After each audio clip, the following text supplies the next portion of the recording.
Hello everyone, welcome to Beaver's Hobby channel. In this video, I'm gonna unbox, test and give you my first impressions about this new transmitter from Flysky. This is Flysky G7P, which is the new entry-level transmitter from Flysky. So, let's open it up and see what's inside. The box is rather simple and small, and I really like it because it doesn't take up too much space. So, just there and there, and there we have it. So we have two holes that I can poke my finger in and lift it up. It is pretty nice packaging, and so this is pretty clever actually. Everything's all in cardboard box. And as you can see, the transmitter is really well protected inside this cardboard. So to open up, I'm gonna, you can pull this out, put that out, and there we go. Pretty easy.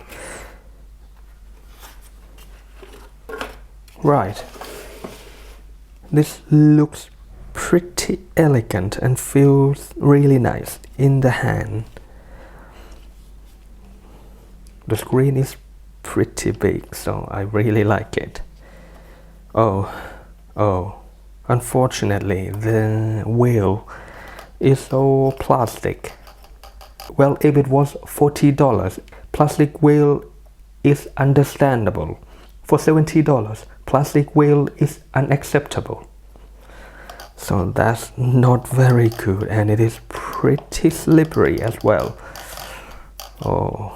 I might have to do something about it, but overall the size is really good. The weight is really light without the battery, of course.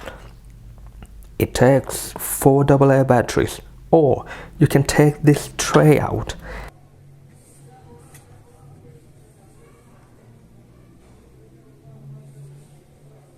and then plug JST plug in it, and it can take 2-cell LiPo. Here we have one button, only on this side. One button, trim, 3 position switch, VR knob, but it is not very a VR knob, but it doesn't have a lot of movement, just there to there, so not a lot. But it has a little notch in the middle, so you can feel when it reaches the middle. It's really nice. On the main screen you will have one jog to adjust everything, which makes it look very clean and very elegant. On the top we have one switch and one knob. Again, it has a dip or a notch in the middle, so we can make sure that it is actually in the middle without having to look at the screen. And the trim is also a jog, so left, right, up, down. And this switch is a little bit sticky on mine. I'll have to check it later, but overall I really like it. It feels really nice in the hand, except the plastic wheel, of course. So what do we have next in the box? This is minimalist, to say the least. Quick start guide, which doesn't say much. A manual for the receiver, which should be in this box. So let's take it out.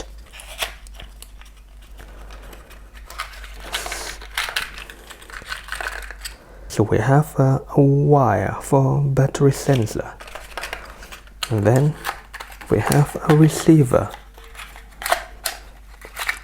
It comes with 7-channel receiver, which is, wow, just pretty nice, especially considering this price point, which is at $69 for US and the rest of the world, and about $85 if you are in Europe.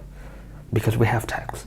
And I have another thing to show you, which is the reason why I like Flysky nowadays, because they officially recognize the microcar community, and they also make a receiver specifically for us. This is what we use. It is small and it comes with JST-ZH plugged already, so we can plug the ESC and servo right in without having to convert anything. It goes in like that, and it goes in like that, just like that. We don't have to convert anything, and the size is just perfect for a microcar. So let's fire it up and see how it works. Alright, we need 4 AA batteries. Put in here, push it in. Right. Now, let's fire it up. Nice. No fail safe. Oh, okay, so yes.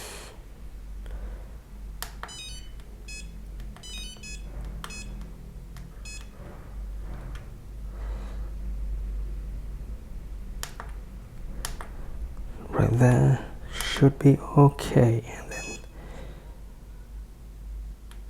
okay, so it is the jog is surprisingly confusing to use. Okay, I mean, the screen is big and easy to read. Well, come to think of it, the wheel is not that bad. Could have been better if they gave us a rubber wheel, but it'll be alright. Okay, right, this is channel monitor, so there is no other channel on this. Right, out of the box it has 2 channels, just throttle and steering. Let's see how to configure other channels. I think now I get it. It has jog. Okay, the quick menu is up or down. Let's go into the menu. How can I do that? I guess press down. Yes, press down the jog to go into the menu. Up and down to change the menu. Right, okay. Left, back. Now it starts to make sense. Let's look at the trim jog. Left and right is the steering trim. Up and down is the throttle trim. Okay, so next, to set the channel free, first press down and then scroll to auxiliary channel, aux channel. Click right, channel free, type,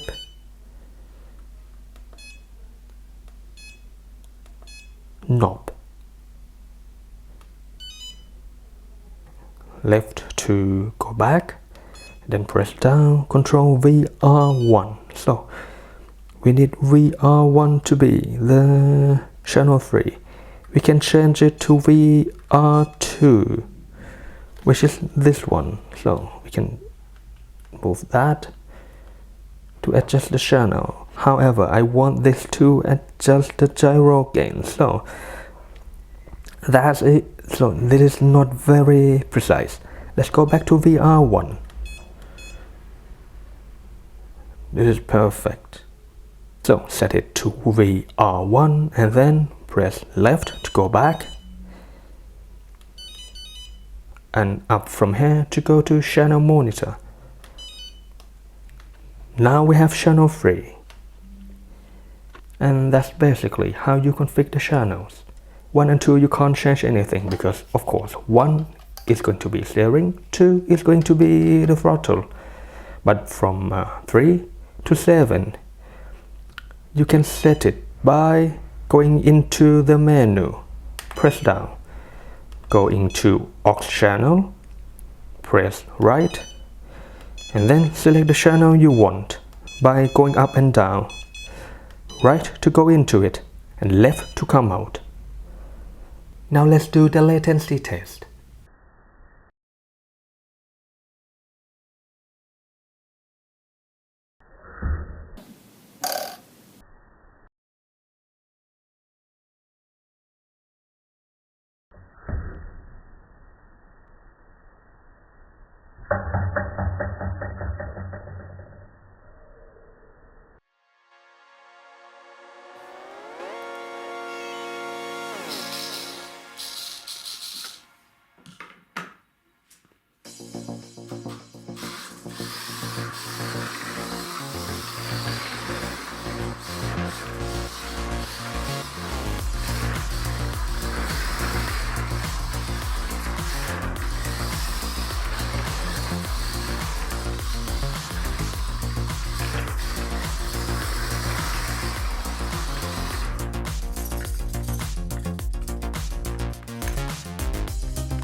Here's my first impressions. It's a very good looking transmitter. The antenna-less design makes it compact as well. It has almost every setting except the speed steering. It also has crawler mixing and stopwatch. The latter is kinda useless when it is buried deep inside the menu.